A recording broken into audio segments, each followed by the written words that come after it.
All right, so we have some massive updates regarding the Johnny Somali situation. He just had court an hour ago and it went really bad for him. He ended up getting charged with a new crime and he pled guilty to several charges. This is absolutely unbelievable. By the end of the video, you will fully realize just how screwed he actually is. But first, let's start with a recap. Shout out to the channel Legal Mindset for providing these live updates and gathering this information. All right, so this was the status of the charges before today's hearing. So there was obstruction of business count 1. That was for the ramen in the 7-Eleven. He pled guilty.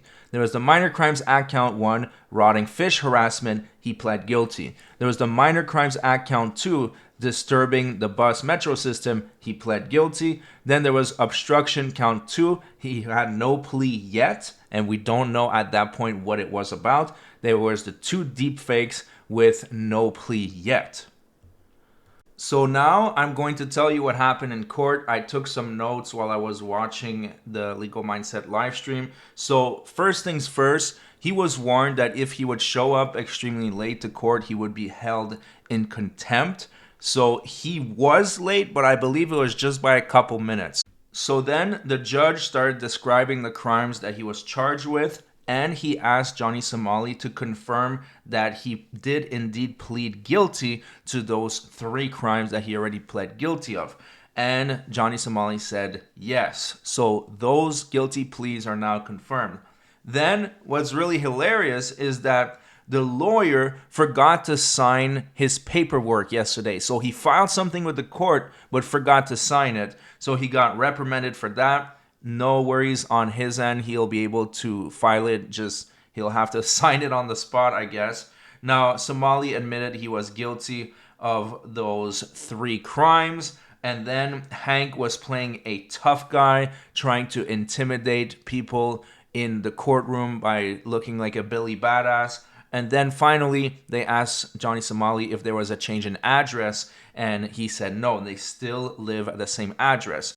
Now they got into the new crimes, and it turns out that the second obstruction charge is for playing loud music and disrupting the operation on a bus. The deepfake charges is for males kissing each other. And it turns out that there is now a 7th charge. A new charge was just added today, and that is for disruption at Lotte World, where he disrupted the park so much that they had to stop one of the ride. Now, this is where it gets really interesting, and these decisions are going to have a long-lasting effect on Johnny Somali's life, is that he just pled guilty to the new charge as well as the other obstruction charge. So he is now guilty of 5 charges, but he decided to plead not guilty to the deepfakes. And the reason why is because the deepfakes carry a very, very long prison sentence, up to 10.5 years per count. So he pled not guilty to those charges. Now, this will update the crime board that Legal Mindset did earlier in the live stream because it now has the new information. So as you can see here, there was the 3 guilty pleas that there were before, but now there is a 4th guilty plea for playing the loud music on the bus, and there is a 5th guilty plea for the Lotte World incident, as well as 2 not guilty pleas for the deepfakes. So if you count everything there is together right now, he is facing 15 years and 60 days for the crimes that he has currently pled guilty to. And he is facing up to 21 years for the crimes that he has not pled guilty to as of yet. Now, we'll get to the bombshell in just a moment, but what happened after that is that the judge asked the lawyer, do you have any evidence of Johnny Somali being innocent of the deepfake charges? And the lawyer simply said, no, there is no evidence of him being innocent. So that's not looking good. And then when the court finally finished, they went outside and Hank was cursing out everybody, having a massive meltdown total crash out. Johnny was trying to calm him down. So that will definitely make it in the news. There will be clips of that. Don't worry, I will be posting tomorrow morning with all the fresh information. And they even accidentally walked into the basement. Now, the big bombshell, and this is going to screw Johnny so bad, is that the next court date is actually on August 13th. You heard that right. We're in May right now, and he has to wait a whole 3 months just for his next court date. He's stuck in Korea for another 3 months. Good job, Somali. You are totally screwed. This trial will definitely go into 2026. There is no doubt about it at this rate. So, yeah, he's finished, basically. He's cooked. He's already facing 15 years in prison for what he has pled guilty, and he's facing so much more for the crimes he hasn't been found guilty of yet. So, great job. Fuck around and find out.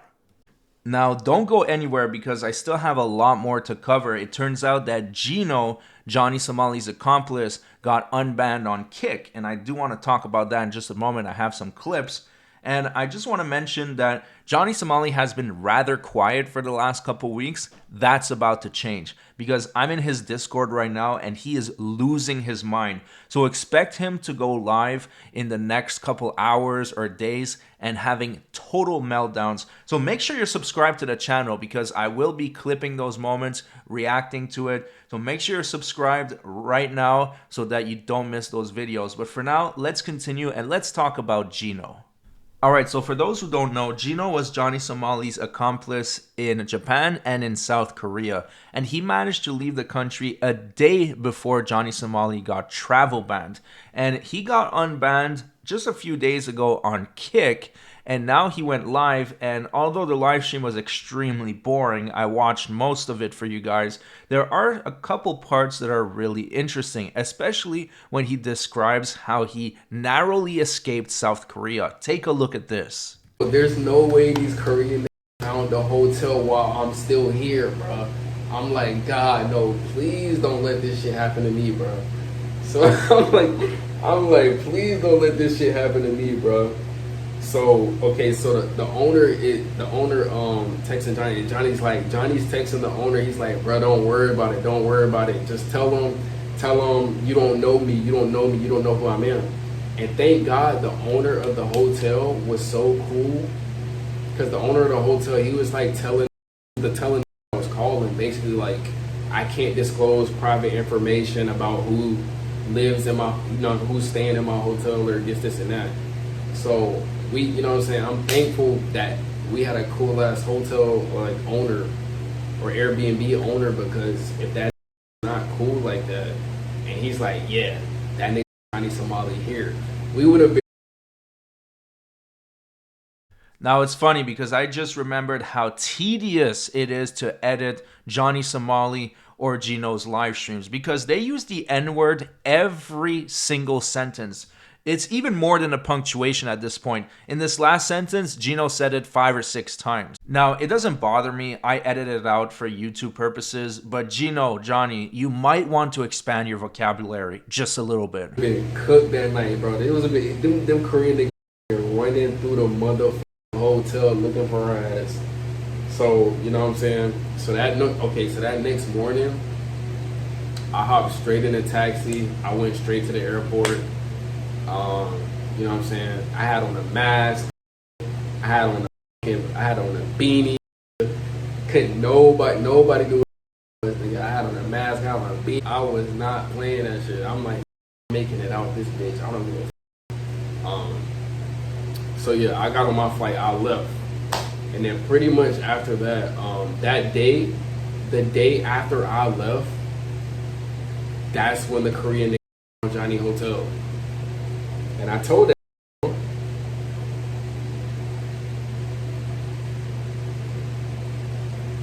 sweating in departures on God.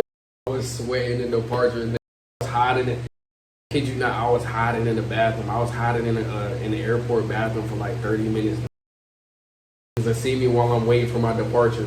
I kid you not, bro. I'm not finna do shit in the airport. Like, let's be real. So this guy is flexing about hiding in a bathroom for 30 minutes because he is terrified of getting jumped by South Koreans. Dude, that is not the flex you think it is. It actually makes you look like a total dumbass. Now, he's going to reveal something pretty interesting that I didn't know before. And then I stayed in Osaka for like 2 weeks. I think like 2 weeks. And then I went back to America.